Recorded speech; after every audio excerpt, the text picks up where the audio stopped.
السلام علیکم کیس کے ناول پہ آپ سب کو ویلکم۔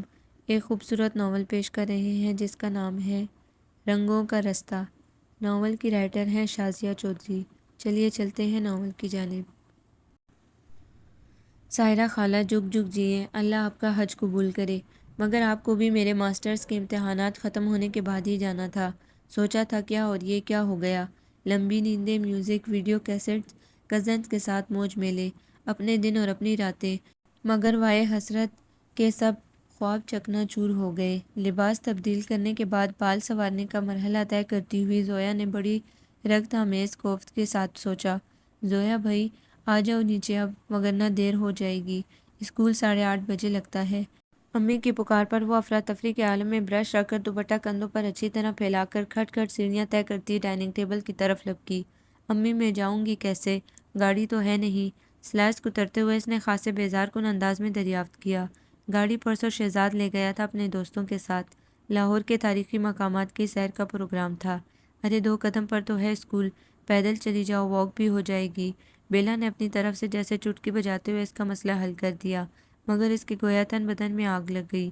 میں 15 منٹ کا پیدل مارچ کروں، وہ بھی اتنی صبح صبح، اور تنہا، بھلا مجھے کتنے نفلوں کا ثواب ملے گا؟ اس نے آنکھیں نکالی۔ خفا کیوں ہوتی ہو؟ چلو بیلا تم چلی جاؤ اس کے ساتھ۔ امی نے مصالحت آمیز انداز اختیار کیا۔ آخر کیوں نہ کرتی، وہ انہی کی فرمائش اور خواہش پر تو تیار ہوئی تھی۔ سائرہ خاتون سے ان کی دور پرے کی رشتہ داری تھی۔ وہ اپنے خاوند کے ساتھ مل کر اپنا ذاتی ہائی اسکول چلا رہی تھی۔ خوش قسمتی یہ ہوئی کہ حج پالیسی کے تحت اس دفعہ قرعہ ان کے نام نکل آیا۔ دونوں میاں بیوی نے جھٹ پٹ سامان باندھ لیا۔ اتفاق سے اس دن زویا کا ایم اے کا آخری پیپر تھا جب سائرہ خالہ ان کے گھر آئی۔ ماشاءاللہ ہماری بیٹی امتحانات سے فارغ ہو گئی ہے، مجھے اسی بات کا انتظار تھا۔ ویسے تو اسکول کے ایڈمنسٹریشن کو میں نے اچھی طرح گائیڈ کر دیا ہے، سب اپنی اپنی ذمہ داری انجام دیتے رہیں گے، مگر پھر بھی میرا اور شفاعت کا خیال ہے کہ کسی اپنے کو ضرور نگراں ہونا چاہیے۔ اگر زویا ہماری غیر موجودگی کے دوران اسکول میں پڑھانا اور معمول کے انتظامات کی نگرانی کا کام سنبھالے تو مجھے از حد خوشی ہوگی۔ بھئی کیوں نہیں، بلکہ اچھا ہے، اس کو بھی مصروفیت مل جائے گی اور ساتھ میں پڑھانے کا تجربہ بھی ہو جائے گا۔ امی نے سائرہ خالہ کی امید بھری نظروں کے جواب میں فٹ سے حامی بھر لی تھی اور یوں اسے مانتے ہی بن پڑی۔ واہ میں کیسے جا سکتی ہوں، میرا تو ایک ایک لمحہ قیمتی ہے۔ بیلا نے صاف انکار کیا۔ وہ آج کل بی اے فائنل کے پیپرز کی تیاری میں جتی ہوئی تھی۔ اسامہ بھائی کو فون کر دو، وہ چھوڑ دیں گے۔ بیلا نے ایک شرارتی سی نگاہ اپنی پیاری سی منموہنی بڑی بہن کے چہرے پر ڈال کر کہا، ہاں ویسے اس کا راستہ بھی یہی ہے، ادھر سے گزر کر ہاسپٹل جاتا ہے۔ امی بھی بیلا کی تجویز سے متفق ہو گئیں، مگر اس کو عجیب سی جھجک مانے تھی۔ ارے نہیں، رہنے دے، اتنی سی بات کے لیے زحمت دینا۔ زحمت کی کیا بات ہے، ان کا روٹ بھی یہی ہے۔ بیلا بہن کی حجاب آگیں گھبراہٹ سے لطف لے رہی تھی۔ نہیں میں خود ہی چلی جاؤں گی واک کر کے۔ وہ کچھ زیادہ ہی بوکھلا گئی تھی۔ ہاں شاعر نے کیا خوب کہا ہے، ادھر شرم مائل ادھر خوف مانے، نہ وہ دیکھتے ہیں نہ ہم دیکھتے ہیں۔ امی کے کچن روانہ ہوتے ہی گویا بیلا کی زبان بھی رواں ہو گئی۔ سوچتی ہوں کیسے گزرے گی تم دونوں کی، ان کی پلکیں بھی رخساروں پر سجدہ ریز رہتی ہیں، اور ادھر گھبراہٹ کے مارے تمہارا تو یہ حال ہوتا ہے کہ پورا سراپا ہی جیسے سجدہ ریز ہو جاتا ہے۔ کیسے میاں بیوی ہو یار تم لوگ؟ بیلا کو جیسے از حد افسوس ہوا تھا۔ ابھی ہم میاں بیوی کہاں ہیں؟ زویا نے جھیم کر خفگی سے اسے گھورا۔ ناکے اور منکوحہ تو ہو نا بھئی، جب نکاح ہو گیا تو میاں بیوی بھی بن گئے، بس رخصتی ہی تو باقی ہے۔ ہاں یہ کہہ سکتی ہو کہ ابھی عملاً میاں بیوی نہیں بنے۔ بیلا کے زمائنی انداز میں بلا کی شرارت تھی۔ وہ بے ساختہ سرخ ہو گئی۔ بدتمیز، شرم تو نہیں آتی؟ اس نے ہاتھ میں پکڑا بیگ اسے مارنے کے ارادے سے اونچا کیا۔ ویسے یار آپس کی بات ہے، تم دونوں کا رویہ مجھے خاصا مشکوک لگتا ہے، عجیب کترائے کترائے رہتے ہو ایک دوسرے سے۔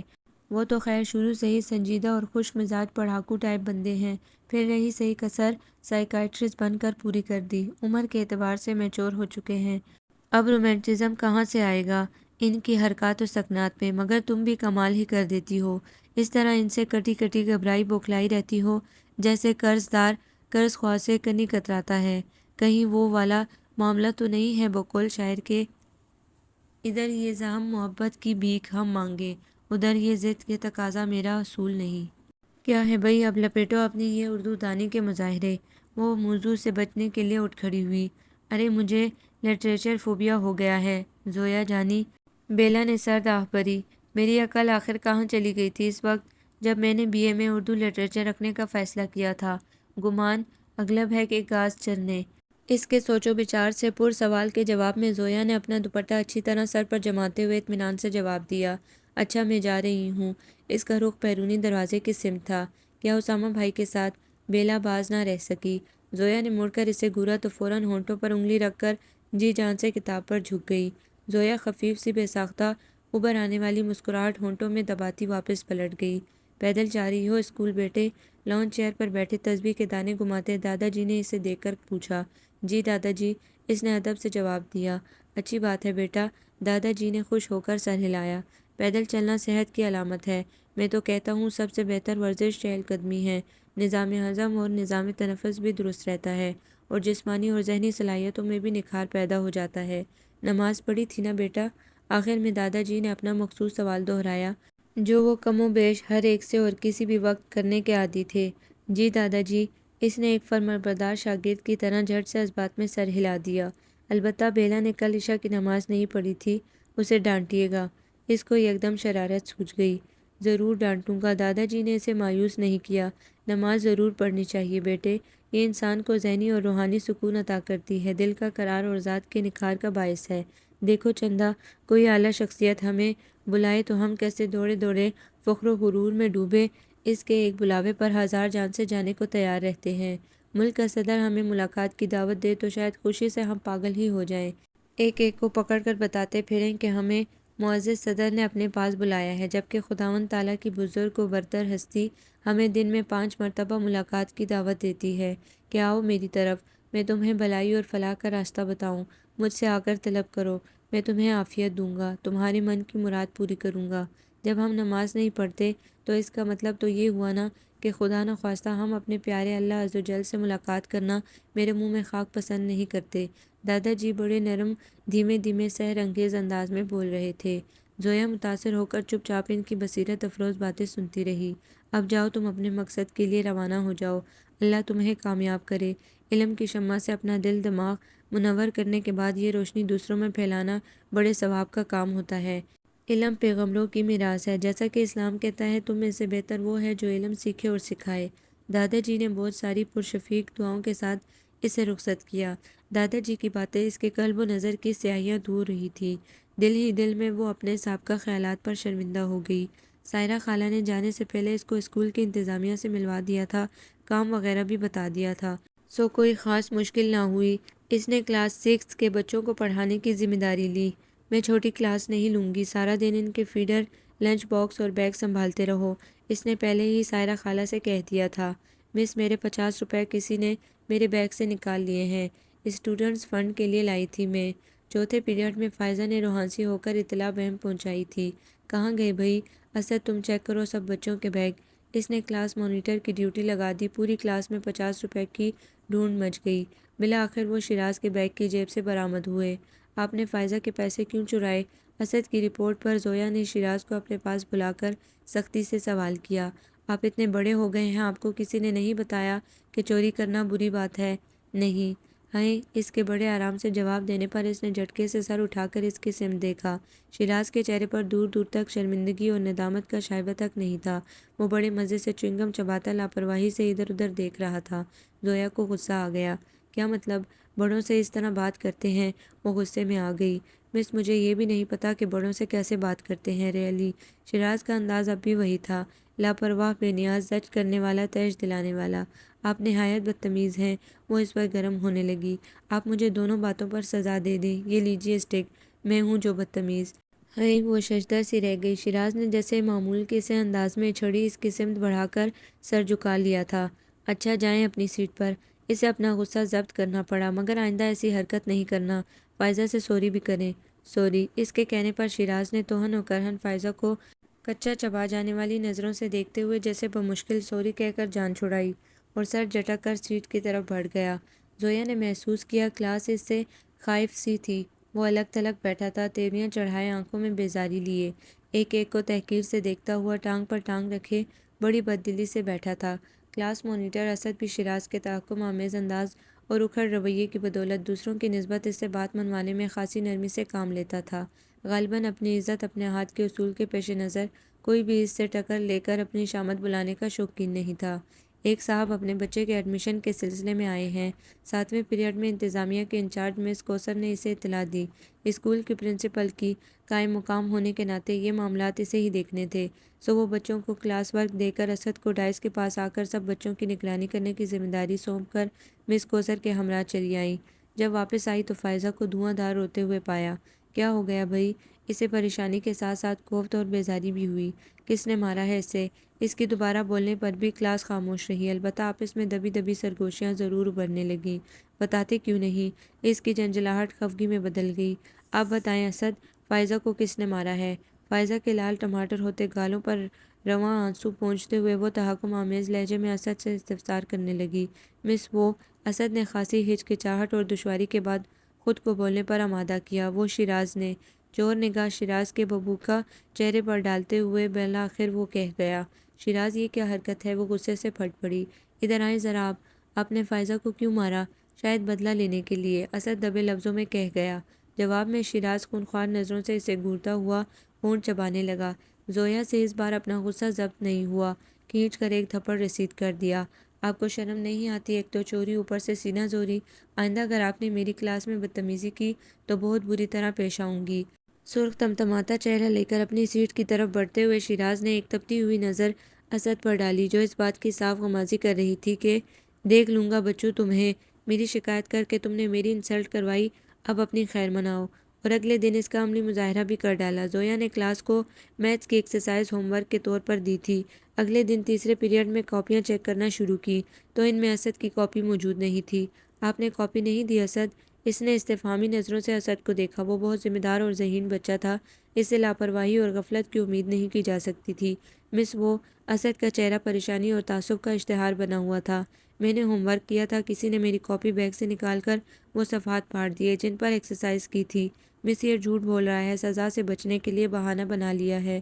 ایک ہاتھ اپنے اسٹائلش بالوں میں پھیرتے ہوئے ڈیسک پر کونی ٹکائے ہوئے شیراز نے جیسے بڑے محظوظ ہونے والے انداز میں کمنٹ پاس کیا۔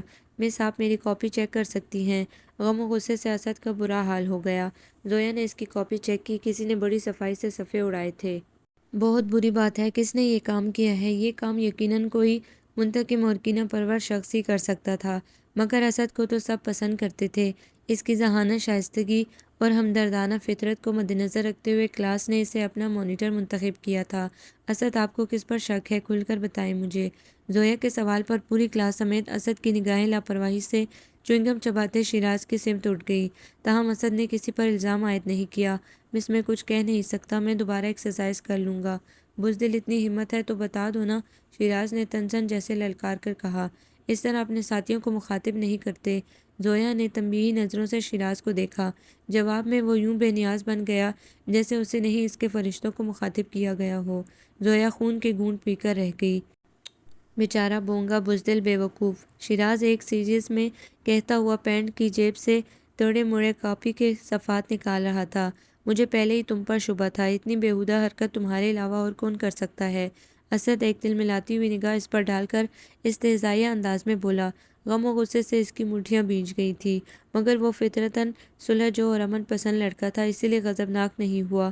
بکواس بند کرو، تم ہوگے بیہودہ۔ اس نے دانت پیستے ہوئے اسد کو گربان سے پکڑ لیا اور تہش میں آ کر جھنجھوڑنے لگا۔ دیکھو شیراز، شرافت سے میرا گربان چھوڑ دو، وگرنہ اچھا نہیں ہوگا۔ اسد ہنوز ضبط سے کام لے رہا تھا۔ اچھا، وہ تمسخرانہ انداز میں ہنسا۔ کیا کر لو گے تم میرا؟ ہاں بولو، کیا کر لو گے؟ میں تمہاری شکایت مجھ سے کروں گا، وہ تمہارے پیرنٹس کو بتائیں گی اور اس طرح تمہیں اسکول سے ایکسپل بھی کیا جا سکتا ہے۔ جواب میں وہ کہکا مار کر ہنستا چلا گیا۔ بہت خوب، وہ اونچے اونچے کہکے لگا رہا تھا۔ ارے یہ تو میرے لیے معمول کی بات ہوگی، جب میں کینڈیڈ گارڈن میں تھا تب بھی 2 دفعہ نکالا گیا تھا۔ 5th تک جس اسکول میں پڑھا ہے اس کے پرنسپل نے بھی بارہا مجھے اسکول سے خارج کرنے کی دھمکی دی تھی، اور ایک دفعہ تو لیٹر بھی بنوا لیا، تب ماما نے مجھے پچھلے سال یہاں ایڈمٹ کرایا۔ اچھا چلو، تم بھی کیا یاد کرو گے؟ اب آؤ تمہیں ایک تماشا دکھاتا ہوں۔ شیراز نے ایک جھٹکا دے کر اسد کا گربان چھوڑ دیا، پھر پینٹ کی جیب سے لائٹر نکالا، کاپی سے پھاڑے گئے صفحات کو زمین پر رکھا اور انہیں آگ دکھا دی۔ کاغذ دھڑا دھڑ جلنے لگے۔ شیراز پاگلوں کی طرح کہکے لگا رہا تھا۔ اسد حسرت و ملال کے عالم میں اپنی رات بھر کی محنت کو شعلوں کی نظر ہوتے دیکھ رہا تھا۔ پوری کلاس دم سادے دونوں کے درمیان ہونے والی لڑائی دیکھ رہی تھی۔ زویا کسی کام سے باہر گئی تھی اور کچھ فاصلے پر اسد اور شیراز کے درمیان ہونے والی کھینچا تانی کی وجہ جاننے کو چند ساتھ رک گئی تھی۔ آگ لگے دیکھتے ہوئے بجلی کسی تیزی سے ادھر لپکی۔ یہ کیا ہو رہا ہے؟ وہ ایک ثانیے کو تو دہل ہی گئی تھی۔ چھوٹے سے بمشکل 11-12 برس کے بچے کی ذات کا یہ انتقامی رخ صحیح معنوں میں اسے سراسیمہ کر گیا۔ اس نے تیزی سے ایک بچے سے پانی کا فلاسک لے کر آگ پر ڈالا۔ خدا نخواستہ یہ آگ بھڑک کر بچوں کے بستوں، چیئرز اور دیگر فرنیچر کو بھی لگ سکتی تھی۔ ادھر آؤ شیراز، کس قدر خودسر، سرکش اور گستاخ بچے ہو۔ اس کی نافرمانی اور جارحانہ رویے نے زویا کو چراغ پا کر دیا۔ چھڑی لے کر اچھی خاصی پٹائی کر دی، مگر وہ اللہ کا بندہ بے حس و حرکت کھڑا مار کھاتا رہا۔ اس کے چہرے پر سکون ہی سکون بکھرا تھا۔ زویا بری طرح عاجز آ گئی۔ یہ واحد بچہ تھا جس نے اس کا ناطقہ بند کر رکھا تھا۔ اس کا ہر عمل اشتعال دلانے اور جلانے ستانے والا ہوتا تھا۔ مس کوثر، آپ اس بچے کے گھر کا ایڈریس نوٹ کریں اور اس کے والد صاحب کے نام لیٹر لکھیں۔ انہیں بتائیں کہ اپنے بچے کی کارکردگی کی جواب دہی کے لیے فوری طور پر رابطہ کریں۔ بصورت دیگر اسکول کی انتظامیہ اپنے طور پر کوئی فیصلہ کرنے اور معاملہ نپٹانے میں آزاد ہوگی۔ ایسے بچے ادارے کے امن و امان کے لیے بہت نقصان دہ ثابت ہوتے ہیں۔ ایک طالب علم کے غیر معیاری اور ناپسندیدہ تخریبی رویے کی بدولت پورے اسکول کا ماحول متاثرہ ہونے کا اندیشہ ہوتا ہے۔ زویا اس معاملے میں بہت سنجیدہ ہو گئی تھی۔ اس کے آگ لگانے جیسے خطرناک، تخریبی اور منتقمانہ جارح اقدام نے اسے اندر ہی اندر خوفزدہ کر ڈالا تھا۔ اس طرح تو وہ اسکول کے کسی بھی بچے کو ٹارچر کر سکتا تھا۔ وہ اس بارے میں بہت متردد تھی۔ شیراز کے اتنے گستاخ، ضدی اور جارحانہ رویے کی کوئی وجہ ضرور تھی اور اس کی بابت اس کے والدین ہی بہتر روشنی ڈال سکتے تھے۔ تم نے تو اسکول کو اپنے سر پر ہی سوار کر لیا ہے۔ کہاں تو ایک دن جانا محال لگ رہا تھا اور کہاں یہ کہ گھر میں بھی بقول شاعر بیٹھے رہیں تصور جانا کیے بغیر والی صورتحال ہوتی جا رہی ہے۔ وہ بیلا کے ساتھ اسکول کے دیگر معاملات کے ساتھ ساتھ بڑی تفصیل سے شیراز کی شخصیت کے مختلف پہلوؤں پر بھی زیر حاصل تبادلہ خیال کر رہی تھی، جبکہ اس کا پیمانہ ضبط چھلک اٹھا۔ اس سے تو بہتر ہے تم اسامہ بھائی کے ساتھ اس بچے کی پرسنالٹی ڈسکس کرو۔ بیلا نے بڑا صائب مشورہ دیا۔ ان کا تو سبجیکٹ بھی ہے، ہم سے کیا پوچھتی ہو؟ ہم لٹریچر والے کیا علاج درد جگر و سوز قلب تشخیص یا تجویز کر سکتے ہیں سوائے یہ کہنے کے تنگ آ چکے ہیں کشمکش زندگی سے ہم، دنیا کو چھوڑ جائیں نہ کہیں بے بسی سے ہم، یا پھر بآواز بلند پہ پکارنے لگیں کہ اے چارہ ساز کوشش مرہم فضول ہے، خدا کا واسطہ ہے بیلا چپ ہو جاؤ، اب لگتا ہے ہم سے کوئی عظیم گناہ ہی ہوا ہوگا جس کی پاداش میں تمہارا دل اردو لٹریچر رکھنے کی طرف مائل کر دیا گیا۔ زویا نے سر تھام لیا۔ اسامہ بھائی آئے ہیں، امی کہہ رہی ہیں ان کی خاطر تواضع کے لیے کچھ بنا دیں۔ اتنے میں شہزاد آدھی سیڑھیاں طے کر کے زور سے اطلاعی انداز میں بتاتا اسی رفتار سے واپس پلٹ گیا گویا ٹرین چھوٹی جا رہی ہو۔ اس کے دوست باہر اس کے انتظار میں تھے۔ او بھائی، اسے کہتے ہیں دل کو دل سے راہ ہونا۔ ادھر انہیں یاد کیا، ادھر وہ حاضر ہو گئے۔ بیلا نے زمائنی انداز میں آنکھیں نچائی۔ یاد رہے، یاد میں نے نہیں تم نے کیا تھا۔ وہ خفیف سا مسکرا کر لباس کی شکنیں دور کرتی اٹھ کھڑی ہوئی۔ ہاں جی، بیلا نے مصنوعی سر داغ بھری۔ آپ کا دل تو 24 گھنٹے ان کے نام کی تسبیح کرتا رہتا ہے۔ اس وقت تو کھانے کا ٹائم ہے، جاؤ بیلا جا کر پوچھ آؤ ان سے، پتہ نہیں ہاسپٹل سے آ رہے ہیں یا گھر سے۔ اس نے وال کلاک کی طرف نگاہ ڈالی۔ دوپہر کے 3 بجے تھے۔ جاؤ پوچھ لو نا خود جا کر، وہ ادھر لان میں بیٹھے ہیں دادا جی اور امی کے پاس۔ پردے برابر کرتی بیلا نے نیچے جھانک کر جیسے اسے اطلاع پہنچائی۔ مم میں جاؤں؟ وہ نہ جانے کیوں گھبرا سی گئی۔ نہیں یار، جاؤ تم پوچھ آؤ، ساری زندگی واسطوں کے ذریعے ہی رابطے رکھنا۔ بیلا سچ مچ تپ گئی۔ تمہیں کھا تو نہیں جائیں گے؟ یہ کیا ٹین ایجرز کی طرح چونچلے کرتی رہتی ہو؟ بکواس نہیں کرو، میں جان بوجھ کر تھوڑا کرتی ہوں۔ زویا بگڑی۔ بس یار، مجھے عجیب سی جھجک محسوس ہوتی ہے۔ اس کے چہرے پر الجھن لہرانے لگی۔ یہ نہیں ہے کہ مجھے ان سے شرم آتی ہے، ہمارے پھپھو زاد ہیں، بچپن سے دیکھے والے ہیں، کوئی غیر تھوڑا ہیں۔ یہ بھی نہیں کہ ان سے حد درجے خوف محسوس ہوتا ہے، اچھے خاصے سافٹ اسپوکن ہیں، متحمل مزاج اور سادگی پسند ہیں۔ جب یہ بھی نہیں اور وہ بھی نہیں تو پھر مسئلہ کیا ہے؟ بیلا نے حد درجہ استجاب سے اسے دیکھا۔ کیوں اتنے زیادہ فاصلے ہیں تم دونوں کے بیچ؟ اور یار ایک بات بتاؤ، یہ بے نام سے پرتکلف کترائے ہوئے تعلقات خدا نخواستہ آگے چل کر بہت سی پیچیدگیاں اور پریشانیاں بھی پیدا کر سکتے ہیں۔ بیلا کا انداز متفکرانہ تھا۔ تمہیں سوچنا چاہیے اس بارے میں۔ مصنوعی قسم کے حجابات اور تکلفات اکثر بدگمانیاں، دھڑکے اور اندیشے پیدا کرنے کا سبب بن جاتے ہیں۔ بیلا کی پرتشویش انداز پر زویا نے چونک کر اسے دیکھا، پھر کسی سوچ میں ڈوب گئی۔ بیلا، زویا بھائی کدھر رہ گئی؟ نیچے سے امی آوازیں دے رہی تھی۔ اسٹوپڈ نان سینس، تم سے دیکھ کر کام نہیں ہوتا؟ آیا کے دودھ کا گلاس گرا دینے پر وہ بری طرح چراغ پا ہو رہا تھا۔ شیری بابا، آپ جو اچانک راستے میں آ گئے تھے۔ ادھیڑ عمر آیا نے ہچکچاتے ہوئے اپنی صفائی پیش کرنے کی ناکام صحیح کی، مگر ادھر جلال کا اپنا ہی ایک عالم تھا۔ کتنی دفعہ تمہیں کہا ہے خواہ مخواہ بحث مت کیا کرو میرے ساتھ۔ اس کے چلانے پر آیا سچ مچ سہم گئی۔ ٹھیک ہے شیری بابا، میں دوسرا گلاس لے آتی ہوں، اب نہیں پینا ہم نے، وہ ایک شان سے تحکمانہ انداز میں کہتے ہوئے شاہانہ انداز میں صوفے میں دھنس کر ٹی وی کا چینل بدلنے لگا۔ بیگم صاحبہ خفا ہوں گی، آپ دودھ پی لیجیے۔ آیا بیچاری حکم حاکم مرگ مفاجات کے مصداق مجبور تھی۔ یہ میرا ہیڈیک نہیں ہے۔ شیراز کا انداز قطعی تھا اور لہجہ حد درجہ خشک اور بے رحم۔ آیا زج سی گو کے عالم میں کھڑی بے بسی سے اس کا چہرہ دیکھنے لگی۔ نہ جائے رفتن نہ پائے مندن والا حساب تھا اس کے ساتھ۔ اسی لمحے سندیلا ادھر چلی آئی۔ شیری، تم ابھی تک جاگ رہے ہو، سوئی کیوں نہیں؟ آیا، نیلی کب سے رو رہی ہے؟ وہ جی میں شیری بابا کو دودھ دینے آئی تھی، اسی دوران اٹھ گئی ہوگی۔ بیبی، میں ابھی دیکھتی ہوں۔ تم نے دودھ نہیں لیا کیا؟ سندیلا نے بیزاری سے شیراز پر نگاہ ڈالی۔ نہیں ماما، دل نہیں چاہ رہا۔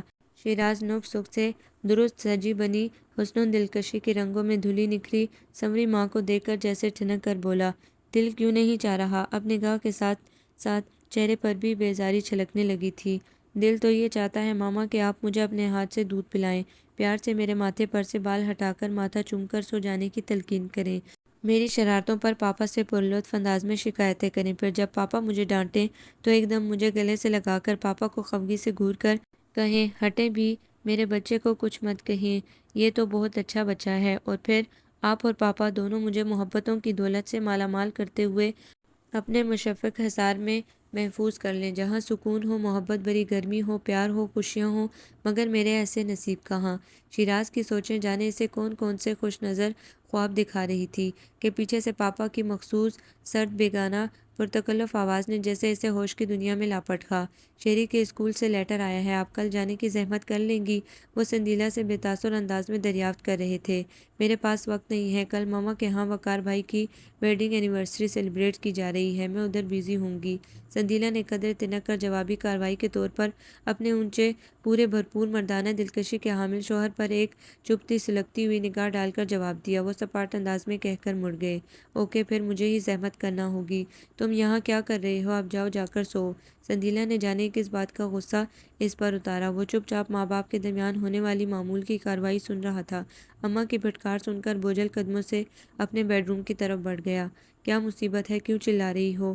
آیا کے بازوؤں میں مچلتی گلا پھاڑتی 2.5 سالہ نیلی کو گود میں لیتے ہوئے سندیلا اس معصوم پر جیسے برس ہی تو پڑی تھی۔ لائیں ماما، میں چپ کرا دوں اسے۔ جانے کس جذبے سے مغلوب ہو کر اس نے پرشوق انداز میں بہن کی طرف ہاتھ بڑھائے تھے۔ جاؤ تم، سندیلا نے بری طرح جھٹک دیا، میرے بھگتان ہو تم، مجھے ہی بھگتنا ہے، اب جان عذاب میں ڈالی ہوئی ہے، جی تو چاہتا ہے کچھ کھا کے سو رہوں، ایک ہی بار مرنا بہتر ہے روز روز کی خود سوزی سے۔ سندیلا کی تلخیوں سے چور لہجہ شیراز کے معصوم دل کو عجب رنجیدگی اور پسماردگی کے دھوئیں میں دھکیلتا چلا گیا۔ میرا کیا قصور ہے؟ مجھے سب کیوں نظر انداز کرتے ہیں؟ مجھ سے کیوں اتنے اکھڑے کترائے اور گریزاں رہتے ہیں؟ میں نے تو کسی کا بھی کچھ نہیں بگاڑا، مجھے تو ماما پاپا دونوں سے محبت ہے، مگر دونوں ہی مجھ سے نفرت کا اظہار کرتے ہیں، مجھے ناپسند کرتے ہیں، آخر کیوں؟ شرمندگی اور دکھ سے بے حال اور اذیت بھری سوچوں کے جال میں الجھتا وہ اپنے کمرے میں آ گیا۔ دروازہ بند کر کے اس نے ایک لمحے کو رک کر سوچا، پھر سائڈ ٹیبل پر سے کرسٹل کا نازک سا اسٹائلش گلدان اٹھایا، دونوں ہاتھوں میں اٹھا کر ایک ثانیے کو اس کا توازن پرکھا اور پھر پوری قوت سے ڈریسنگ ٹیبل کے آئینے پر دے مارا۔ ایک زوردار چھناکا ہوا اور کمرے میں ادھر ادھر شیشے کے ٹکڑے بکھرتے چلے گئے۔ دروازہ بند ہونے کی وجہ سے آواز دب سی گئی تھی، سو باہر سے کوئی رد عمل موصول نہیں ہوا۔ کچھ ساعت وہ فاتحانہ انداز میں قالین پر ادھر ادھر بکھرے شیشے کے ٹکڑوں کو گھورتا رہا، پھر اطمینان سے نیچے بیٹھ کر انہیں چننے لگا۔ اس کوشش میں اس کے دونوں ہاتھ لہو لہان ہو گئے، قالین پر سرخ چمکدار خون کے قطرے چمتے چلے گئے، مگر اس کو جیسے بے حسی کا دورہ پڑ چکا تھا، چہرے پر دور دور تک تکلیف کے کوئی آثار نمودار نہیں ہوئے تھے۔ ڈاکٹر صاحب ایک نظر میری طرف غور سے دیکھیے اور مجھے بتائیے مجھ میں کس شے کی کمی ہے؟ کیا میرا بھرپور سراپا میرے چہرے پہ سجا ایک نقش اس بات کی گواہی نہیں دیتا کہ یہ پیکر حسن و دلکشی میں لاسانی ہے؟ آپ اپنی ایمانداری سے بتائیے کیا میرا ہوش رہا وجود مقابل کو دیوانہ بنانے کے لیے کافی نہیں؟ وہ واقعی صحیح کہہ رہی تھی۔ کوئی آنکھ کا اندھا ہی اس کے وجود کی فتنہ پرور دلربائی سے انکار کر سکتا تھا۔ بلا شبہ وہ سراپا قیامت تھی۔ آج سے 11 برس قبل میری شادی ہوئی تھی جب میں صرف 18 برس کی تھی، اور ڈاکٹر صاحب 11 برس گزر جانے کے باوجود میں آج بھی اس مقام پر کھڑی ہوں جہاں سے سفر شروع کیا تھا۔ اس کی خمدار پلکیں بھیگنے لگیں۔ اسامہ نے گہری جانچتی نگاہوں سے اس حسین و جمیل طرح دار خاتون کا جائزہ لیا۔ اس کو یہ 11 برس جیسے چھو کر بھی نہ گزرے تھے۔ ایک دم بھرپور تر و تازہ اور نوخیز جمال تھا اس کا۔ آپ مجھے بتائیے ڈاکٹر صاحب، میں کس سے شیئر کروں، کس کو اپنے احساسات بتاؤں؟ یہ ایسا مسئلہ ہے جسے زبان کر لا بھی نہیں سکتی، نہ ماں کو بتا سکتی ہوں، نہ بہن یا دوست سے شیئر کر سکتی ہوں کہ ہمارے معاشرے میں اس قسم کی تشنگی کے عورت کے منہ سے اظہار اس کی بے باکی اور بے حجابی کی دلیل سمجھا جاتا ہے۔ مجھے بتائیے کیا عورت کے جذبات نہیں ہوتے؟ کیا طلب صرف مرد کی میراث ہے؟ یہ عورت کے اندر بیدار نہیں ہو سکتی؟ جذباتی کشمکش نے اس کا چہرہ انگارے کی مانند دہکا دیا تھا۔ آپ اطمینان سے ریلیکس ہو کر بات کیجیے، میں پوری توجہ سے سن رہا ہوں۔ اسامہ نے پیشورانہ تشبیہ دلا کر گویا اسے اپنی طرف سے اعتبار و یقین رکھنے کی تلقین کی۔ وہ شعلہ فشاں رخساروں پر پھسلتے آنسوں کو احتیاط سے رہتے رومال میں جذب کرتے ہوئے خود پر قابو پانے کی کوشش کرنے لگی۔ سراہنا، چاہا جانا اور قبول کرنا ازل سے عورت کی فطری خواہش رہی ہے۔ مرد کی گرم جوش رفاقت، اس کی نگاہ اور دست و لب کی شوخ جسارتیں عورت کے وجود میں مان بھر دیتی ہیں، اس کی نسوانیت کی تسکین کی ضامن بن جاتی ہیں۔ مگر ڈاکٹر صاحب، آپ کا اس بد نصیب عورت کے بارے میں کیا خیال ہے جو کنویں کے پاس رہ کر بھی پیاسی ترستی رہتی ہے؟ میں 11 برس سے آگ میں جھلس رہی ہوں ڈاکٹر صاحب، میرے بھی کچھ تقاضے ہیں جو جذبات کے سمندر میں ہلچل مچا کر میرے پورے وجود کو بے چین کر ڈالتے ہیں۔ اس شخص نے اپنا دل پتھر کر لیا ہے، مگر میں تو پتھر نہیں ہوں نا۔ بہتری کوشش کی بننے کی، مگر ایسا نہیں ہو سکا۔ گرم جوشی، پیار، جذبوں کی بے ساختہ یلغار، مجھے ان سب چیزوں کی طلب ہے، مگر اس شفاف شقی القلب شخص کے احساسات جیسے برف کی سل کے نیچے دفن ہو چکے ہیں۔ میں بھڑک بھڑک کے سلگ سلگ کے ختم ہو رہی ہوں، اور وہ بے حسی سے تماشا دیکھ رہا ہے۔ یہ حسن و جوانی، یہ شادابی اور رعنائی، یہ سب میرے کس کام کے ہوئے جب ان پر استحقاق رکھنے والا، ان سے اپنے وجود کی تکمیل کرنے والا ہی ان سے غافل ہے۔ وہ اپنے گلابی مخروطی گداز ہاتھوں میں چہرہ چھپا کر پھوٹ پھوٹ کر رو دی۔ میں اندر سے اتنی پیاسی، ناآسودہ اور ادھوری ہوں، اور اس طرح اپنی ذات کی بے بسی کے حصار میں مقید رہتی ہوں کہ اکثر اوقات اپنی جان کے ٹکڑوں، اپنے بچوں کے جذبات و احساسات سے بھی بیگانہ ہو جاتی ہوں۔ ہزار کوشش کے باوجود میں انہیں اپنی بے ساختہ ممتا بھری حدت آمیز قربت نہیں دے پاتی، بے وجہ ان سے اجنبیت برتتی رہتی ہوں۔ گھر کی چار دیواری کی گھٹن جب حد سے سوا ہو جائے تو میکے چلی جاتی ہوں، وہاں ادھر ادھر کے ہلے گلے میں شامل ہو کر اپنی روح کے زخم بھولنے کی کوشش کرتی ہوں، خواہ مخواہ اپنے گھر سے غافل رہتی ہوں۔ یوں لگتا ہے جیسے میں ایک سوچے سمجھے منصوبے کے تحت اپنی ذات سے انتقام لے رہی ہوں، مگر دکھ کی بات یہ ہے کہ اس انتقام کی نظر اب میرے بچے بھی ہونے لگے ہیں۔ اس چیز نے مجھے بہت خوفزدہ کر دیا ہے ڈاکٹر صاحب، مگر میں کیا کروں؟ نہ چاہتے ہوئے بھی میں لاشعوری طور پر بچوں کو دیکھتے ہی جیسے ضد پر اتر آتی ہوں، گویا فاروق کا بدلہ اس کے بچوں سے لے رہی ہوں۔ ڈاکٹر صاحب، میں پاگل ہو جاؤں گی اس صورتحال میں۔ میں ایسا نہیں چاہتی، مگر جانے کیوں مجھے خود پر کنٹرول نہیں رہتا۔ بچوں کو دیکھتے ہی میرا دل غم و غصے سے بھر جاتا ہے۔ اس پر انتہا درجے کی لاچاری اور بے بسی کا عالم طاری تھا۔ اسامہ ٹھوڑی تلے ہاتھ رکھے کوہنی ٹیبل پر ٹکائے نہایت دماغ سے اس کا حرف حرف گویا سماعت میں انڈیل رہے تھے۔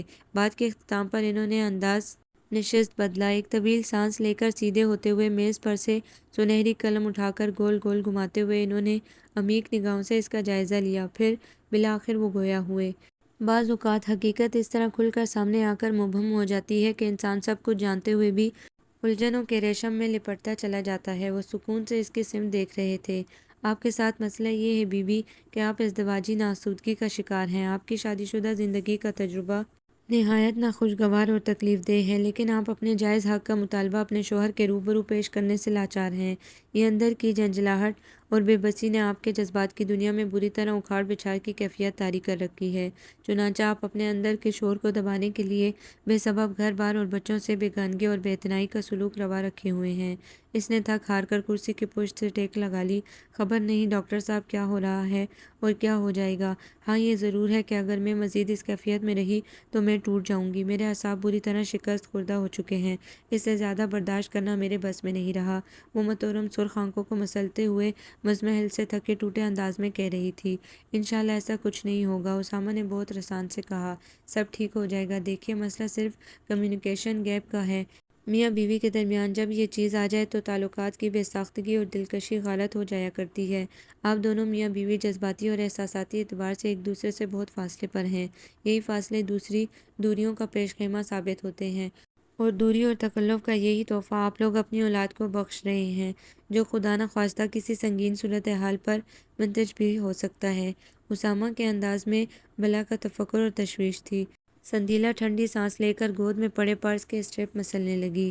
زویا فاروق عالم سے مل کر ششدر ہی تو رہ گئی تھی۔ بلا کا جامع زیب، جاذب نظر اور خوش روح مرد تھا۔ وہ مہذب، شائستہ اور متحمل مزاج۔ کمال ہے آپ کا بیٹا کس پر چلا گیا فاروق عالم صاحب؟ رسمی علیک سلیک کے بعد بے ساختہ زویا کے منہ سے نکل گیا تھا۔ وہ زیادہ دیر تک اپنا تجسس دبانے کا ہنر نہیں جانتی تھی۔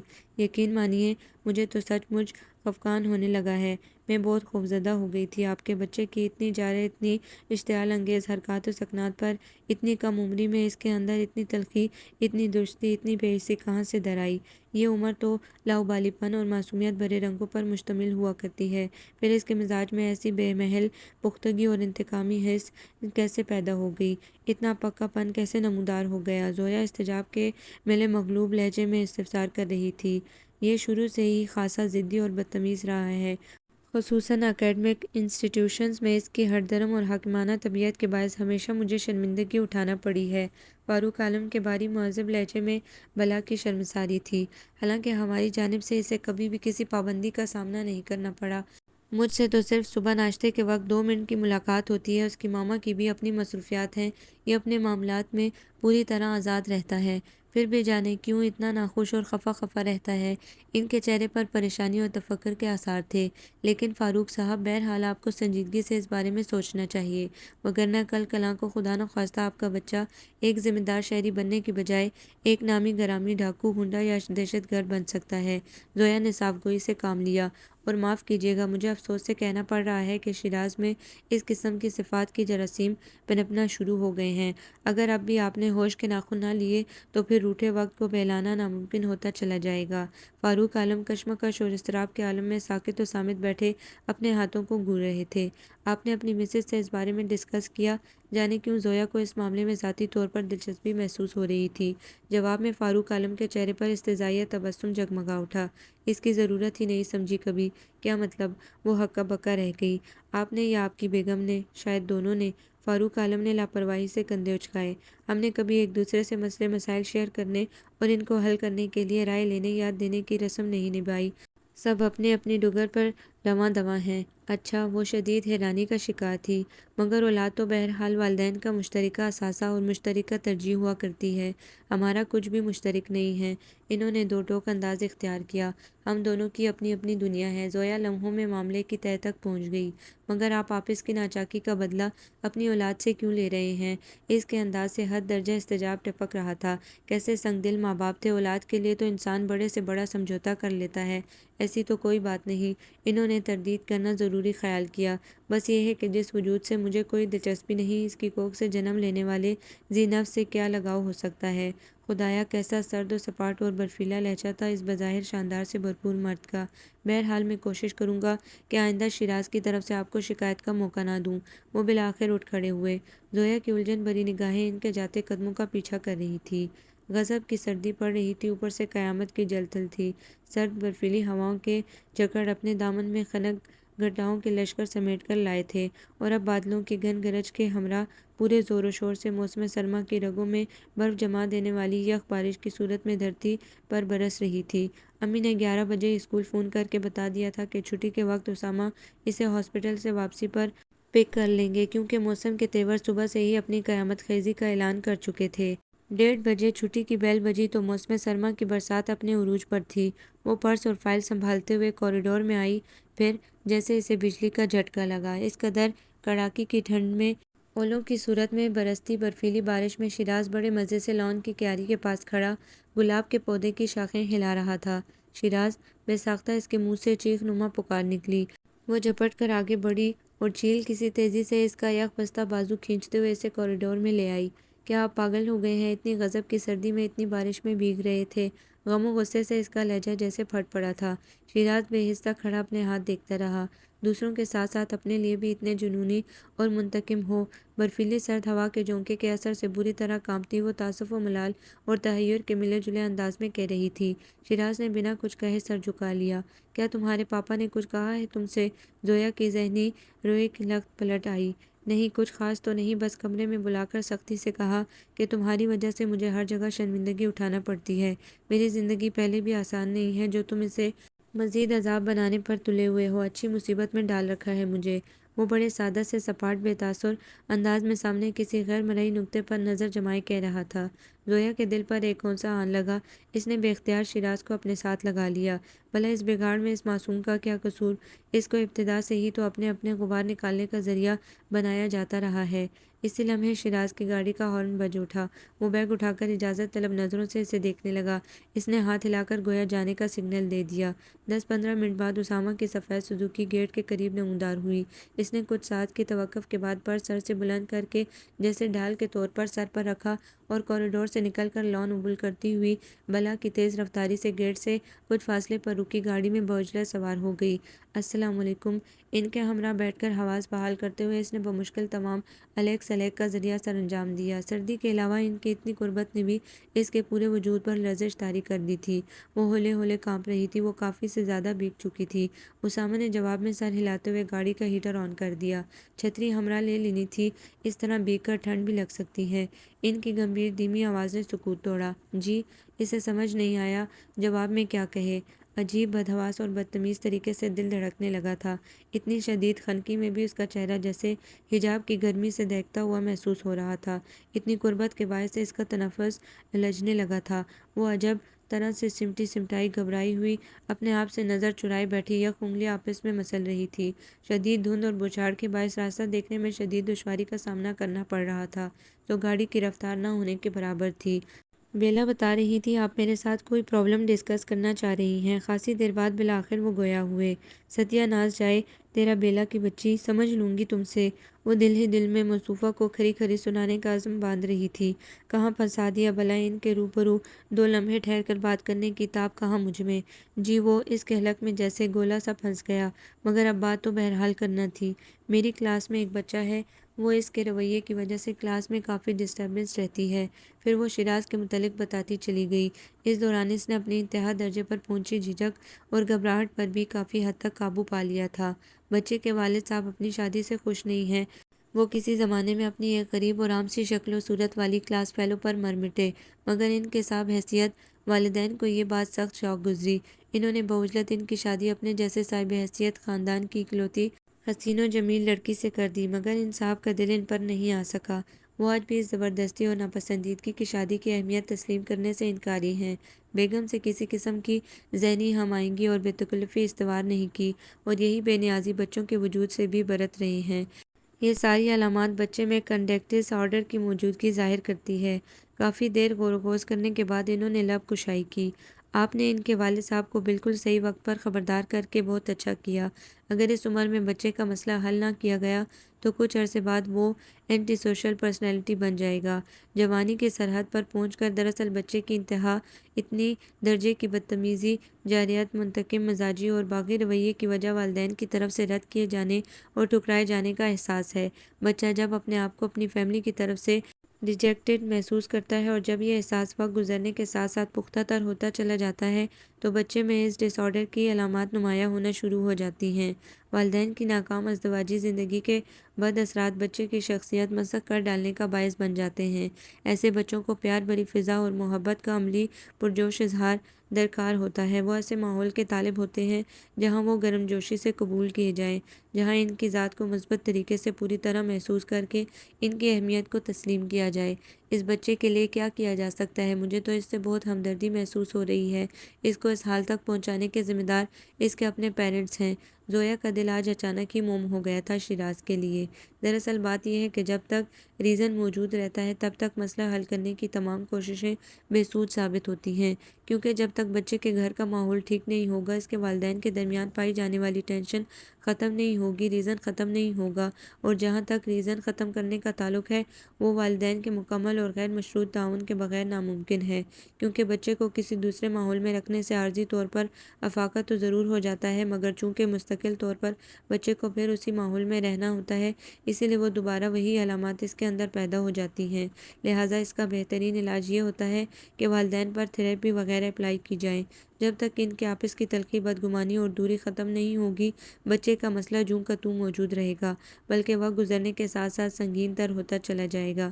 فیملی کنڈیشنز بچے کی شخصیت کی اساس بنانے کا باعث ہوتی ہیں۔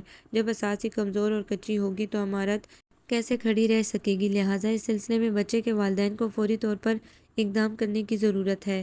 اگر ممکن ہو سکتا ہے تو بچوں کے والدین کو میرے پاس بھیجیے گا۔ علاج کی ضرورت بچے سے زیادہ اس کے والدین کو ہے، کیونکہ یہی بچے کے مسئلے کا حل ہے۔ انہوں نے بڑی تفصیل سے مسئلے کے ایک ایک پہلو پر روشنی ڈالی۔ زویا بہت مطمئن سی ہو گئی، مگر اپنے مغنونانہ جذبات کا اظہار کرنے میں حجاب مانع تھا۔ جانے کیا بات تھی، حالانکہ وہ اچھی خاصی باتونی واقع ہوئی تھی، مگر واحد اسامہ کے سامنے اس کی بولتی ایک دم بند ہو جاتی تھی، ہمت ہی نہیں پڑتی تھی۔ بھئی اتنے سنجیدہ سوبر مائنڈڈ بندے ہیں، کیا خبر کون سی احمقانہ اور بچکانہ بات یا انداز برا لگ جائے، سو وہ محتاط ہی رہا کرتی تھی۔ مسئلہ بیان کر کے خاطر خواہ تسلی بخش جواب حاصل کر لیا تھا، اب کرنے کی کوئی بات نہ تھی، سو وہ اپنی گھبراہٹ چھپانے کو کھڑکی سے باہر کی سمت متوجہ ہو گئی۔ حالانکہ شیشے سے پار خاک بھی نظر نہیں آ رہا تھا، غضب کی بوچھاڑ اور دھند نے ہر شے کو اپنی لپیٹ میں لے لیا تھا۔ گاڑی جوں کی طرح رینگ رہی تھی، تڑاک تڑاک۔ اسی وقت زوردار انداز میں بادل کڑاکے سے گرجے اور زبردست انداز میں کہیں بجلی گری۔ وہ بے اختیار چیخ مار کر ان کے قریب ہو گئی، اور انہوں نے بڑی بے ساختگی سے بازو اس کے گرد ڈال کر اسے خود سے قریب کر لیا۔ انہوں نے گاڑی سڑک سے کچھ پرے کچے پر اتار کر بند کر دی تھی، اس کے علاوہ کوئی چارہ بھی نہیں تھا۔ اولے اور بارش کی غضبناک موٹی موٹی بوندیں اس طرح سفید چادر کی طرح ونڈ اسکرین سے ٹکرا رہی تھی کہ لگتا تھا کسی آن سفید سخت گولوں کی یہ طوفانی یلغار فولادی گاڑی کے پرخچے اڑا ڈالے گی۔ کیا ہوا، ڈر گئی آپ؟ ان کی گمبھیر سرگوشی اس کے کانوں کے پاس گونجی۔ اس نے دہشت سے بھیجی آنکھیں ہمت کر کے کھول کے دیکھا۔ وہ اس کے چہرے پر جھکے ہوئے تھے، ان کی نگاہ اور چہرے پر ایک انوکھی نشیلی سی خمار آلود تحریر کی جھلک تھی۔ وہ ان کے اس قدر قریب ان سے لگی بیٹھی تھی کہ اس بات کو محض سوچ کر وہ مارے شرم سے گڑی جا رہی تھی۔ ہمت کر کے اس نے اپنے خوف پر قابو پاتے ہوئے سنبھل کر ان سے الگ ہونا چاہا۔ اسی لمحے غضبناک انداز میں پہلے سے کئی زیادہ شدت سے بادل کڑکڑائے، اور وہ ایک بار پھر سب فاصلے مٹا کر ان کے مضبوط بھرپور پرحرارت وجود میں پناہ لینے پر مجبور ہو گئی۔ آج قدرت نے آپ کے فرار کی ہر راہ مسدود کر دی ہے۔ اسے خود بھی جذب کرتے ہوئے انہوں نے شوق سی سرگوشی کی۔ وہ کٹ کر رہ گئی، اور انہوں نے اپنے جائز شرعی حق کو استعمال کرتے ہوئے بے ساختہ کچھ شرارتیں کر ڈالیں، اور وہ مارے حیا کے جیسے زندہ دفن ہونے کی دعا کرنے لگی۔ حجاب کے بوجھ سے اس کا پورا وجود بری طرح شل ہو گیا تھا۔ گاڑی چلائیے پلیز۔ بادلوں کی طوفانی گڑگڑاہٹ چند ساتھ کو تھمی تو وہ جیسے روحانسی ہو کر ملتجی ہوئی، بلکہ بری طرح اوپر نیچے اٹھ کر اور گر رہی تھی۔ مگر کیسے؟ وہ اس سمے نہ جانے کیوں اتنے شریر ہو رہے تھے۔ اب تاب نہیں رہی۔ انہوں نے ایک بھرپور معنی خیز نگاہ اس پر ڈال کر عذر پیش کیا۔ وہ پانی پانی ہو گئی۔ ان کی نگاہوں کے وارفتہ سے شرارے اس کے روح تک کو جھلسائے دے رہے تھے۔ ایسا پاگل کر دینے والا موسم، اس کی لطافت و نزاکت سے سجے حسین سراپے والی قربت، پھر شرعی استحقاق استعمال کرنے کے پورے پورے مجاز۔ انہوں نے بے اختیار اسے اپنی جانب کھینچ لیا۔ ارے ارے ارے بھئی کیا ہو گیا؟ گھر آتے ہی اپنے کمرے میں بیڈ پر گرتے ہوئے تکیے میں منہ دے کر وہ ہچکیوں سے روتی چلی گئی تھی، جس نے بیلا کو ایک ثانیے کو متوش کر دیا۔ آئندہ میں ان کے سامنے بالکل نہیں جاؤں گی۔ وہ لال سرخ منہ پونچھتی سخت خفگی سے عزم باندھ رہی تھی۔ ایک لمحے کو بیلا نے بغور اس کا دمکتا دمکتا سہانا روپ دیکھا، اور پھر بے ساختہ ہنستی چلی گئی۔ کیا بدتمیزی ہے یہ! ان محترم کی بدتمیزیاں کیا کم تھی دل جلانے کو، جو اب بیلا کی زمینی ہنسی مزید خفت میں مبتلا کر رہی تھی؟ کیا اسامہ بھائی نے بہت تنگ کیا تھا؟ وہ بڑے معنی خیز انداز میں آنکھیں نچاتے ہوئے دریافت کر رہی تھی۔ وہ شرم سے لال ہو گئی، گال دہہ کر انگارہ بن گئے تھے۔ بیلا کی بچی، جیب مٹانے کے لیے اس نے ڈھیروں کشن اس پر اچھال دیے تھے۔ چلو بھئی کفر ٹوٹا خدا خدا کر کے۔ اسی طرح قدرت تم دونوں کو لائن پر لائے گی۔ لاتوں کے بوجھ جو ہوئے، ماضی کے مزاروں پر دیے جلانے سے کچھ حاصل نہیں ہوتا۔ اس سے کہیں زیادہ بہتر یہ ہے کہ انسان تاریک اور بجھے ہوئے دلوں میں یقین کے چراغ روشن کر دے۔ ماضی اپنے اچھے برے اثرات سمیت دفن ہو چکا ہے۔ ان لوگوں کو معاف کر دیجیے جنہوں نے نادانستگی یا دانستگی میں آپ کے ہاتھوں سے جگنو لے کر مٹھی میں مسل کر پھینک دیے۔ آپ یہ روایت تو نہ نبھائیے دوسرے کی مٹھی سے جگنو چھیننے کی۔ اپنے خالی ہاتھ رہ جانے کا غصہ اپنی نئی نسل سے بدلہ لینے کا کیا جواز بنتا ہے؟ بہترین عمل یہ ہے کہ انسان خود محروم ہوتے ہوئے بھی دوسروں کو مالا مال کر دے۔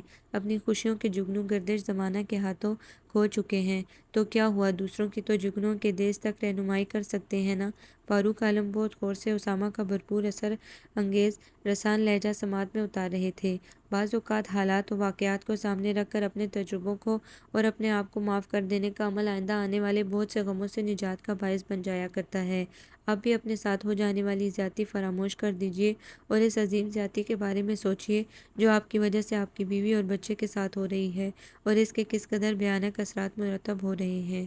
آپ کی اتنی خوبصورت حسین و جمیل بیوی عنقریب سائیکو کیس بننے کو ہے۔ آپ کا پھولوں جیسا شاداب و دلکش صحت مند تر و تازہ بچہ مستقبل کا نامی گرامی گونڈا بننے کی تربیت پا رہا ہے۔ آپ کا جنت نظیر گھر گھر والوں کی عدم توجہی کے باعث ایک قبرستان کی سی حیثیت اختیار کرتا چلا جا رہا ہے۔ ایسا قبرستان جہاں معصوم و فطری آرزوؤں کا خون کیا جاتا ہے۔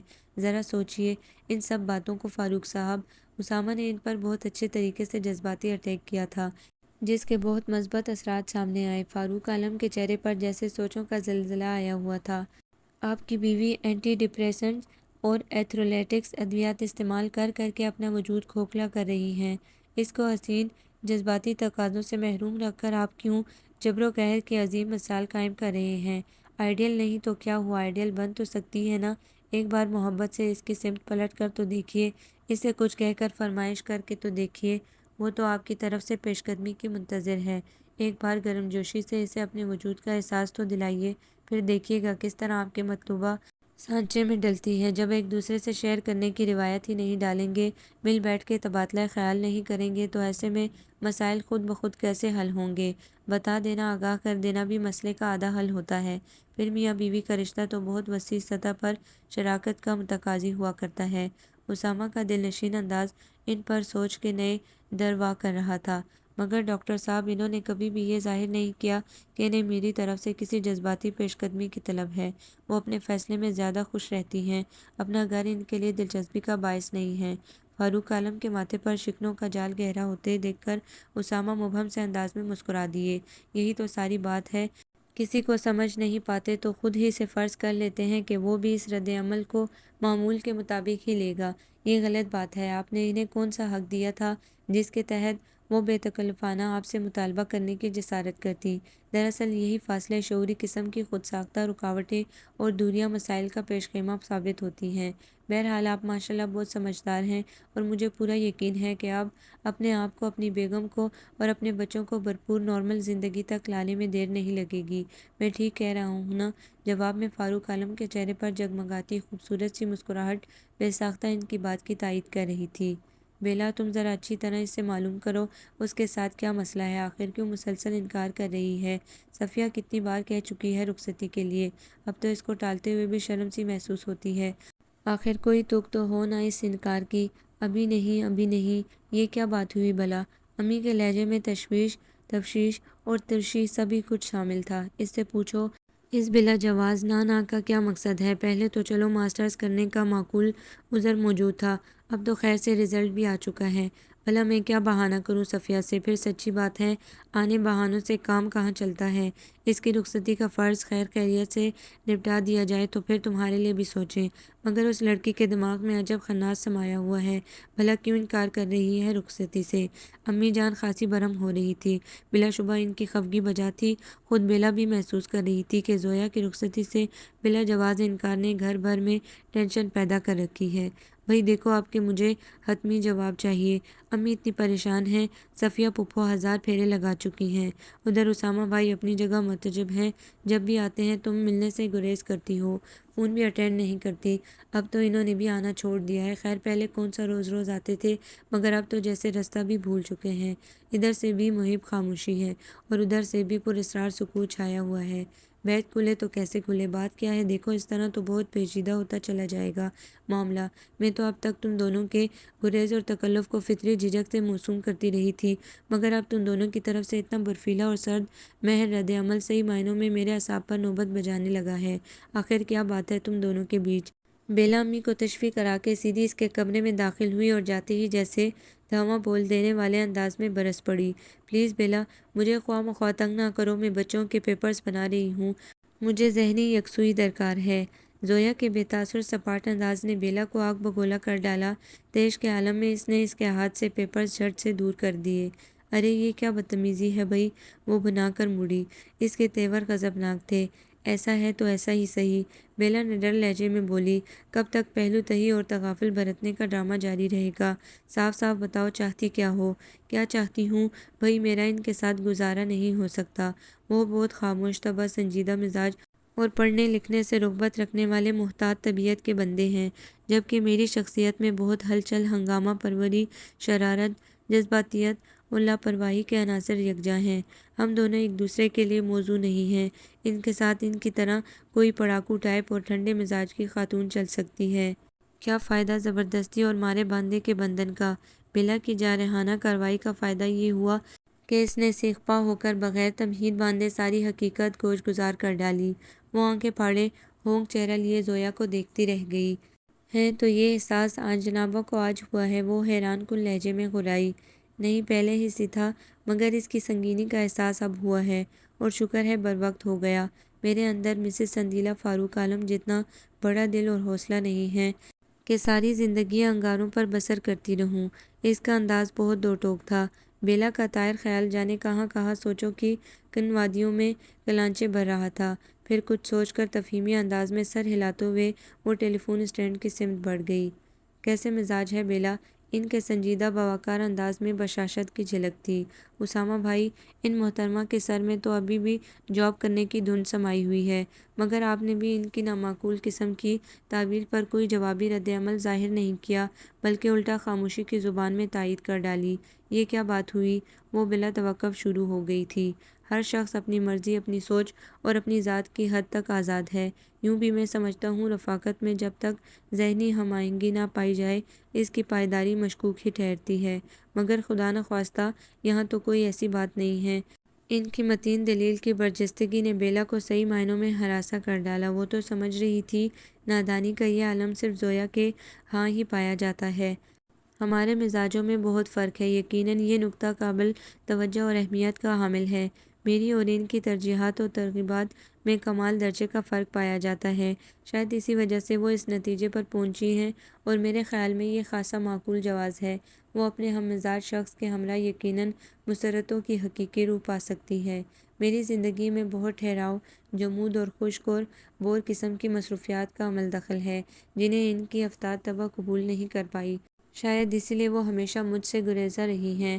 کوئی بم بھی اس کے سر پر پھوڑ دیا جاتا تب بھی وہ اتنی بری طرح بے قابو نہ ہوئی جتنی اس انکشاف کے بعد ہوئی تھی۔ او میرے خدایا، دونوں اول درجے کے احمق ہیں، بڑے آئے دوسروں کو سکھانے پڑھانے والے۔ اس نے فون پٹاخ سے کریڈل پر دے مارا اور اب مٹھیاں بھینجتے ہوئے اپنے اشتعال دبا رہی تھی۔ تو یہ ساری بات تھی۔ یہ احمقوں کی ملکہ عالیہ یہ سوچ کر ان کا سامنا کرنے سے کنی کتراتی رہی کہ انہیں اپنی جیسی سنجیدہ اور خاموش طبع لڑکیاں پسند ہیں، اور وہ یقیناً ان کی پسند پر پورا نہیں اترتی، اور ادھر وہ بے وقوفوں کے سردار اس کے اعتراض کو اس کی ناپسندیدگی پر محمول کرتے ہوئے اس لیے ان سے کترائے پھرتے رہے کہ وہ موصوفہ کے خوابوں کے شوخ و شنگ بھرپور شہزادے نہیں ہیں۔ موصوفہ کو ان کی ذات سے کوئی دلچسپی نہیں، محض مارے باندھنے کا تعلق نبھا رہی ہے۔ بیلا ٹہل ٹہل کر اپنا چلچلاتا چلستہ موڈ درست کر رہی تھی۔ سبحان اللہ، دوسروں کو شراکت اور رفاقت کے سبق پڑھانے والے خود ایک دوسرے سے احساساتی اعتبار سے اتنے فاصلے پر پہنچے ہوئے ہیں۔ کتنا کہتی تھی کہ یہ تکلف غیر ضروری جھجک کسی عظیم نقصان سے دوچار بھی کر سکتی ہے، رنگ لے ہی آیا نا یہ گریز دوسروں کی شادی شدہ زندگی کے کمیونیکیشن گروپ کی تو فٹ سے نشاندہی کر ڈالی دونوں نادانوں نے، اور اپنے اس 1.5-2 سالہ تعلق پر چھائے جمود کی تہ کھنگالنے کی غلطی کرنے کا سوچا تک نہیں۔ وہ جی بھر کے دونوں کو سنا رہی تھی دل ہی دل میں۔ غیروں سے کہا تم نے، غیروں سے سنا تم نے، کچھ ہم سے کہا ہوتا، کچھ ہم سے سنا ہوتا۔ بیلا جیسے گنگناہٹوں کے ریکارڈ توڑ رہی تھی۔ ارے بس کرو، اب کیا گھول کر پینے کا ارادہ ہے ان مصروں کو؟ بالآخر زویا کتاب سماعت جواب دے گئی، کچھ ہم سے کہا ہوتا، کچھ ہم سے سنا ہوتا۔ بیلا پر جیسے کوئی اثر ہی نہیں ہوا، بدستور لہک لہک کر گاتی رہی۔ دوسروں کی ناکام ازدواجی زندگی کی پیچیدگیاں تو تمام تر زاویوں سمیت تم دونوں عقل مندوں کی نگاہ بینا کو دکھائی دے گئی۔ ارے احمقو، اپنے اس علم کو، اس انتہا کے درجے کی قابلیت اور ذہنی رسائی کو تھوڑا بہت اپنے لیے بھی استعمال کر لیا ہوتا۔ اسے کہتے ہیں چراغ تلے اندھیرا۔ دوسروں کے مسئلے تو بڑی خوش اسلوبی اور تندیس سے حل کرنے کے لگن میں مرتے رہے اور اپنے یہاں بدگمانیوں اور غلط فہمیوں کے ڈھیر لگتے چلے گئے، ان کو پلٹ کر کھنگالنے کی نوبت نہیں آنے دی۔ ارے کبھی اپنے دل کی بات بھی ایک دوسرے کو بتائی ہوتی، دونوں دل میں لیے لیے پھرتے رہے، اور اب چلے تھے اپنی اپنی جگہ قربانی کا عظیم ترین مظاہرہ کرنے، نام نہاد عظمت کے مینارے طے کرنے۔ وہ دانت پیس کر جیسے انگارے چباتے ہوئے ہاتھ ہلا ہلا کر واز فرما رہی تھی، یا الہی، کون سا بھوت سوار ہے تم پر لٹریچر فوبیا کے علاوہ؟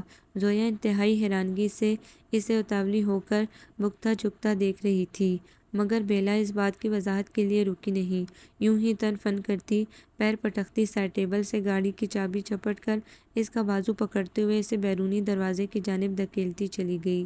ارے ارے کیا ہو گیا ہے تمہیں؟ بھاولی ہو گئی ہو کیا؟ وہ بونچکا ہی تو رہ گئی تھی۔ کہاں لے جا رہی ہو مجھے؟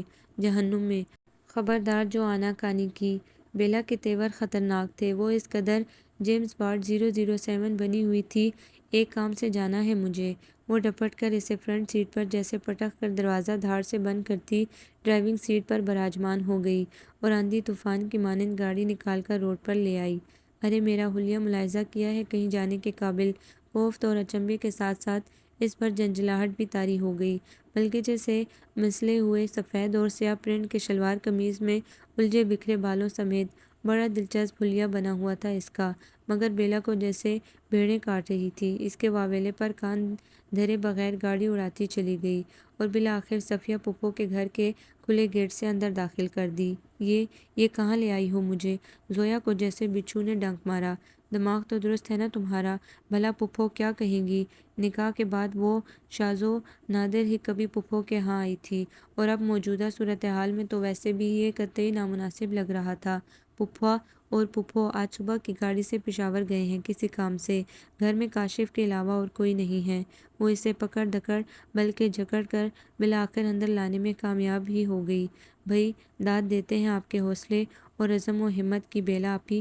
کاشف لان کے پودوں کو پانی دیتا ہوا خاصی دلچسپ نظروں سے انہیں دیکھ رہا تھا۔ اوپر ہیں وہ اپنے کمرے میں، ساتھ ہی بیلا کو ڈائریکٹ بھی کر دیا، گویا دونوں کی ملی بھگت تھی۔ اب بیلا کو حمایتی مل گیا تھا، سو دونوں اس کے احتجاج اور چیخ و پکار پر کان دھرے بغیر کھینچ کھانچ کر اوپر ساما کے کمرے میں لے آئے۔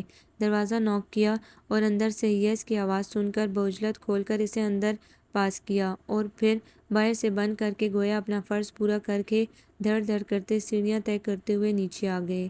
اب جو معرکہ ہو دونوں میں ہوگا، انہوں نے تو اپنا کام خوش اسلوبی سے نپٹا دیا تھا۔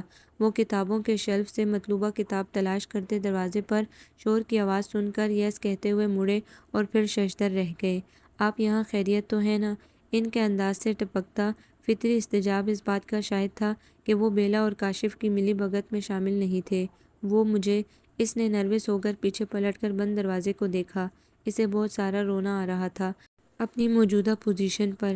انہوں نے ہاتھ میں پکڑی کتاب ٹیبل پر رکھ کر طویل سانس لیتے ہوئے بغور اس کا جائزہ لیا۔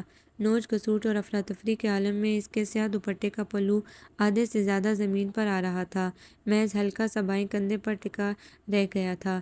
ڈھیلی ڈالی پونی کھینچا تانی میں مزید قابل رحم پوزیشن میں آ گئی تھی، یعنی نصف سے زائد بال اس کی گرفت سے نکل کر گالوں، گردن اور شانوں کے اطراف بکھر چکے تھے، جنہیں ہاتھ سے پرے کرنے کی کوشش میں بوکھلائی گھبرائی سی سیاہ سفید پرنٹ کے شکن زدہ شلوار قمیض میں ایک دم گھریلو سی سادہ اور بہت دلکش نظر آ رہی تھی۔ پیروں میں بیڈ روم سلیپر تھے۔ اسے اپنے اس رنگ برنگے حلیے پر بہت شدت سے خفت محسوس ہو رہی تھی، اوپر سے ان کی گہری کھوجتی بولتی تفصیلی نظریں وہ گھڑ کر رہ گئی تھی، اس پر جیسے گھبراہٹ اور سراسیمگی حملہ آور ہو گئی۔ آئیے تشریف رکھیے، بہت دنوں بعد آپ اس غریب خانے پر تشریف لائی ہیں۔ انداز تو سنجیدہ ہی تھا مگر لہجے میں بلا کی شرارت تھی، وہ گڑبڑا کر رہ گئی۔ میں چلتی ہوں۔ وہ تھوک نگلتی بروقت تمام دھیرے سے منمنا کر جانے کے لیے پلٹی، مگر وہ آن کی آن میں ان کے راستے میں حائل ہو گئے۔ وہ کیا کہتے ہیں اپنے ناصر کاظمی صاحب کے آج دیکھا ہے تجھ کو دیر کے بعد، آج کا دن گزر نہ جائے کہیں، آرزو ہے کہ تو یہاں آئے اور پھر عمر بھر نہ جائے کہیں۔ ان کی بھرپور نگاہ بڑی تندیس سے اس کا گھریلو بے تکلف سا دلربا سراپا جانچ رہی تھی۔ وہ بے اختیار اپنے آپ میں سمٹ گئی۔ ہم اکثر آپ کو خواب میں اس بیڈ روم میں چلتے پھرتے، ہنستے بولتے، سوتے جاگتے دیکھا کرتے تھے۔ تعبیر آج ملتی دکھائی دیتی ہے تو کیوں ہماری خوشیوں کی عمر مختصر کر دینے کے در پہ ہیں آپ مسز اسامہ۔ کس قدر حدت آمیز معنی خیزی تھی ان کی نگاہ اور لہجے میں، وہ کٹ کر رہ گئی۔ یہ آج کیسے ہو رہے ہیں اتنے جلبلے شوق اور بے تکلف سے، جیسے اچانک کوئی خول چٹک جائے۔ گو اس کا سارا کریڈٹ بیلا اور کاشف کو جاتا تھا، جنہوں نے اسامہ پر حقیقت حال روشن کی تھی۔